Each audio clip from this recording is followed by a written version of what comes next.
Let's talk about 90 Day Fiance, The Other Way episode.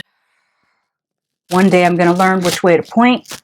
Whichever episode this is. Brittany is high maintenance as ever. Do you see how expensive her makeup brushes are? She's got to put those lashes on. I don't know what Yazan is thinking. I like how when he came through the door, he had this look of infatuation on his eyes. He really is infatuated with her. He's just delusional as to whether this relationship will work. He tried to say that he was just jealous of her hugging the TLC crew, but still, it's just, if you think her way of living is wrong and she thinks your way of living is wrong, I don't see it working without some type of compromise, and neither one of you are willing to compromise, so it is what it is. They got along for a whole 2 minutes in the hotel before they got into the car and started arguing again. And like I said, neither is willing to understand each other's culture or compromise in the least for each other. So absence of compromise is not going to work. And I told y'all in the first episode of this series, before the 90 days, The Other Way, that a girl that has a lace front like Brittany's is not trying to cover it up with a hijab. And we found that out tonight when she said that that sucker cost $900.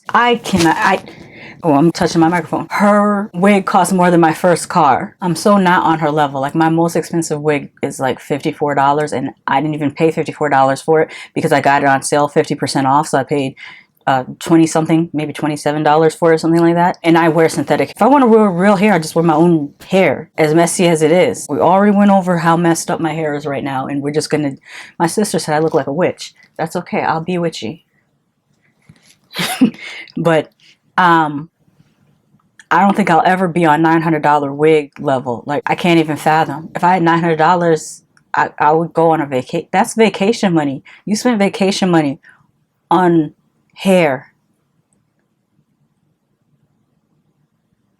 Anyways, his parents greeted her really sweetly. I thought it was very sweet when his mother touched her face and talked about how beautiful she was. I thought that was a very beautiful moment. She did touch my nerves when she went in there and put her feet on the furniture, but that's because of the type of mother I have. You don't put feet on furniture, and you don't sit on the arm of a chair. It's just how I was raised. But then I noticed Yazan also put his feet on the furniture, so I guess his parents are cool with that. And I think I said in one of my videos, if not, I'm repeating it now, I find it funny when all these different cultures say that the men lead, whether it's Michael saying in his culture the men lead, and Usman saying it, and now Yazan saying it. Meanwhile, Michael still needed the approval of his mother. Usman still needed the approval of his mother. Yazan is saying men lead in my culture, men lead in my culture, but his mother was running that house. When she got upset and she got up and that neck, you could see the neck going like this under the hijab, and she was yelling. That father sat there quiet. That son sat there quiet. The mother was saying what she had to say. Even though she was yelling about how you're supposed to follow a man, she was still the one, the leader of the household. I just find it so ironic in all these situations, these three situations that I just mentioned, that they all say the same thing. Oh, the men lead. But at the same time, your actions are not showing that the men lead. The women are still leading. So is your culture really that the women let you think that you're leading, but you're really not leading? Because that father sat there quiet while his wife was saying what the heck she wanted to say and doing what she wanted to do. And what was funny is when they were in the car, I was wondering why Yazan was sitting there letting Brittany yell and curse at him, because I was like, this girl keeps cursing at him. She's a little bit disrespectful in her tone. And I'm like, why is he just sitting there smiling and allowing her to do this? And now I see why. Like a lot of men, he has attracted a woman that's like his mother. His mother has a short fuse and she gets hype. And he attracted a woman who has a short fuse who gets hype as well. It's hilarious. One thing that his mother said that struck me as funny as hell is when she was yelling about how when you marry a man, you leave your family and you become a part of his family. And then I remembered Yazan said his parents are cousins. So how you leave your family for his family if both of y'all have the same family? Didn't make no sense at all. Let's jump to Biniyam and Ariella back in Ethiopia. Biniyam is showing Ari's mother around the place that he has for the two of them. And at first, when I said about the bathroom and I said what's going on around the toilet, I thought it was mold. But this time they showed a little bit of a closer picture, and it's not mold. It's the actual ground where they tiled. They didn't bring the tile all the way up to the toilet, and that's actually the ground that you see around the fixtures in there because it's not sealed. They didn't use a sealant. And he was showing them the water and how he cleans the water. Then he takes them to the second apartment that he's saying that he's going to finish within 2 weeks, which is, no, I don't know, not you by yourself. I mean, there's only 2 groups of people that I know that can finish that apartment in 2 weeks, and that's with a team of about 6 people. And that is, there's some Mexican dudes that fixed my grandmother's ceilings. They could have had that done in 6 days. And I know some Jamaicans that could have that done in 6 days. 6 people, with 6 people, 6 days, place will be finished. Biniyam, I don't know if he has a team of 5 other people to help him with that apartment.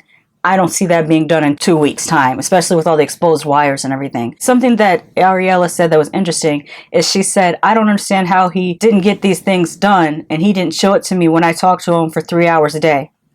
How is he supposed to get anything done if you're talking to him for 3 hours a day? Maybe that's the problem. At first, I was like saying to myself, I like how her mother was able to express herself to Biniyam without being disrespectful. But then when I look on Twitter, I see a lot of older white women saying that she was being disrespectful and passive aggressive. And I guess there was some things that I wasn't picking up on. And it made me think about little cultural things that people might pick up on that other people don't pick up on. How do I describe this? A cultural subtext. Like sometimes it's I'm going to say the new term, Black, Indigenous, person of color. I like that new term. I may not pick up on something that a European American might pick up on, and there's something that they were picking up on that I was not. Second thing I was not picking up on, I thought that Yazan's mother was just mad at Brittany and voicing like how any mother would be mad if, you know, you had this girl come in here who was kind of playing with your son's emotions, not being divorced, lying about converting to your religion, that type of thing. But then I was watching Murad Morali's video, and he was saying, and he himself is a Arabic man, and he was saying that when Yazan's mother got mad and called Brittany a prostitute, to me, I'm thinking, oh, well, she's calling her that because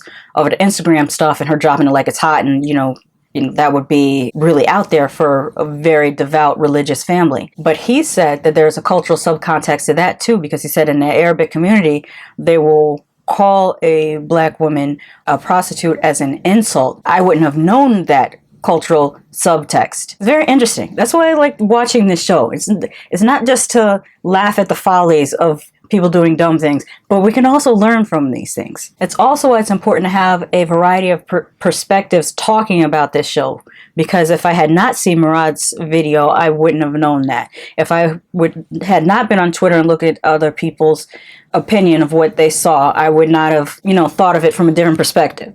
So I think that's a good thing. Let's talk about Armando and Kenneth. Armando, the only gentleman on this show to actually do what he said he was going to do, which is to secure a beautiful apartment, get things set up before your significant other arrives. And Armando is like the only one that actually did that. It was a cute apartment and it was a beautiful view. And then they hit us with the drone shot and I was like, oh, now you're just flexing on us. I also like seeing Kenneth in the car. It was just fun to see him dancing in the car and just having a good time driving with his chihuahua to Mexico. Back to Jihoon and Devon. Jihoon is still lying about having a proper job, and this fool had the nerve to say he has a part-time job so he can rest when he wants to. When you have a child, or in this case, you're responsible also for a stepchild, and I could have sworn in the last tell-all, he said that Devon was pregnant again. So that's like baby number 3 coming. You don't have the opportunity to rest whenever you want to when you have children. Side note, when Jihoon speaks Korean, it's very soothing. He has a very soothing voice, and I like the timbre of his voice. He really should look into becoming an announcer in his country. Like, go to TV stations, get an agent or something. You already can put on your resume that you were on an American television show, and go to a talent agency and see if you can get a job as an announcer, because you do have a very good voice when you're speaking. It's very soothing. It's very nice to hear when you're speaking in Korean. I think you should do that, Jihoon. That would be a good job for you. Plus, he's not a bad looking guy with the right haircut, a nice suit. I mean, he's not as suave as, tell me you guys are watching The Island. There's this music contest show called The Island, and the announcer, dude, is suave as all heck, just hand in his pocket, he just exudes coolness.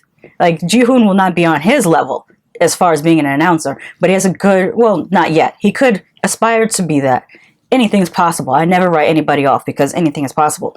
But he has a good enough voice to become an announcer, in my opinion. Jinny and Sumit, I don't even think I talked about them in the last episode. I can't remember. I probably didn't make any notes because maybe nothing of note happened. I don't know why. It's possible that they weren't featured in the last episode because that does happen sometimes. But they go on a really nice boat ride. It's kind of like a pedal boat. And Sumit's friend is there and he's trying to be a very supportive friend, which is good. And he explains to Jinny that he's been trying to get divorced for 4 years. And that's because his wife and he are fighting over financials in court. And when Jinny asks him, well, you think that's going to take that long to submit? And he's like, no, not at all. And in my mind, I thought, probably because Sumit don't have any money for his wife to fight for. So that's probably why it's not going to take that long. Jinny says, oh, well, Indian men have such strong friendships. He's going to support, you know, what Sumit says. And I'm like, that's just men in general. They call that bro code. Amongst themselves, I believe they feel that they should support each other. I didn't think that was necessarily a cultural thing, that she kind of labeled it. I just think that's a dude thing in general. And that's the end of my notes. So I guess that's the end of this video. This is going to be a short one too. I guess I'm getting back up to speed a little bit. I'm trying to get better at this. I'll work on it. I'll try to get a better outfit next time. A different wig, definitely, because my hair is... I'm just lazy. I don't feel like doing my hair during quarantine. I mean, besides this, I wash it, condition it, braid it, and then I don't want to do anything else with it, so I might just throw another wig on. So we'll see next week. Might have a different hair color. Who knows? That's it. Bye.